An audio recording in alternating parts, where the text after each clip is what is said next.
does New York's Waldorf Astoria Hotel have in common with Paris's Opera Garnier? Both their rooftops are rather unlikely homes to thousands of honeybees. It's been happening in some major cities around the world for many years, and now the urban beekeeping movement has well and truly arrived in Sydney's backyards, rooftops and community gardens. On June 6, a group of local beekeepers came together for the inaugural meeting of the Sydney City Bee Club, set up to support the growing number of beekeepers based in the inner city. So there's just a few things I thought I'd talk about with the club, and really tonight it's just going to be a bit of informal conversation because that's sort of what the club's about. And the immediate aims of the club really are just to educate people and answer people's questions.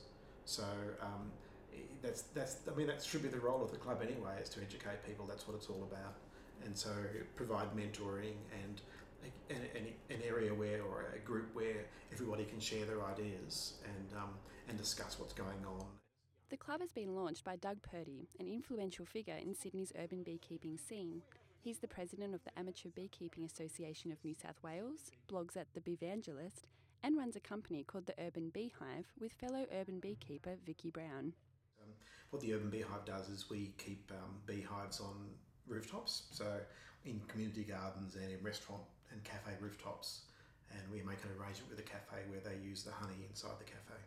Doug believes Sydney's newfound love of urban beekeeping reflects a shift among modern city dwellers towards a more environmentally conscious way of living. There's been no laws against it, but it just hasn't been that popular. I mean, it's really, beekeeping's been the realm of sort of 80-year-old retirees. And it's only now that younger people are becoming involved as they learn and become more interested in eco issues and growing their own food and everything else. That's becoming a younger thing to do, which means it's moving into the cities where the younger people are. Corner Smith Cafe in Marrickville is one of the businesses playing home to an urban beehive. Shortly after it opened in January, the cafe's owners had the hive installed on their backyard shed so they could produce honey to sell and use in store.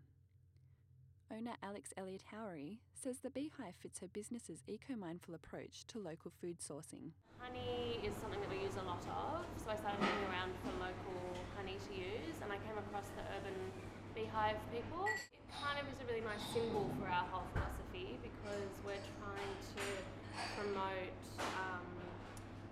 urban farming practices, all the lovely things that you can do in the country that you actually can do this in the city. It also shows ways that you can be sustainable in your business or at home.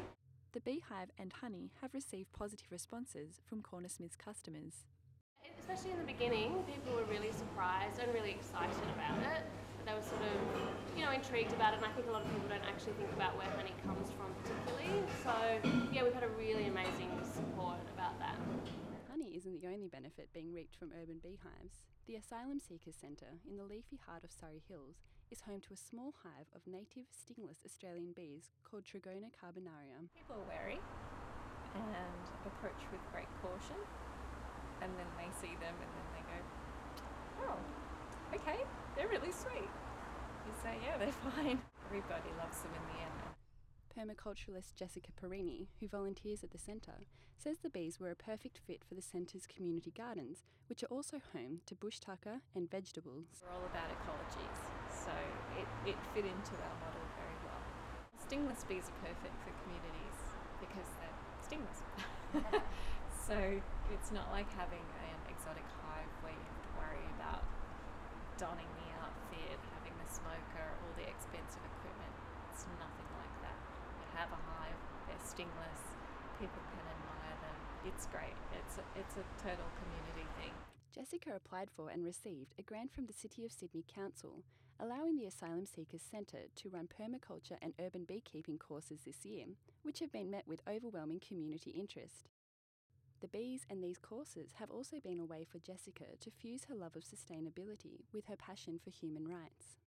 The other half of the grant is getting asylum seekers skills in sustainability. So we're also sending asylum seekers out to farms and also to courses in all sorts of things like beekeeping, vertical gardening, composting, home farming. Urban beekeeping isn't only benefiting Sydney's businesses and community groups, but it's also good for our bees. Bee colonies across the world, especially in the United States and Europe, have been dying out in huge numbers due to two main issues. The two major problems are something called varroa, which is a little mite. These little tiny bugs infect the bees when they're actually developing and turning into bees and bring along diseases and weaken the bees. And then there's a thing called colony collapse disorder where the bees just vanish. And it's thought to be related to pesticides, but no one actually knows. The only place free of these two problems is Australia in the entire world. I mean, it's as close as New Zealand, New Guinea, but Australia doesn't have it yet. Though it seems like just another fad, urban beekeeping, by maintaining genetic diversity, might just be the way to keep our bees alive. Urban beekeeping is going to become more and more important because if we lose our bees, we lose our food supply. They're really important, and it's not till they're gone that people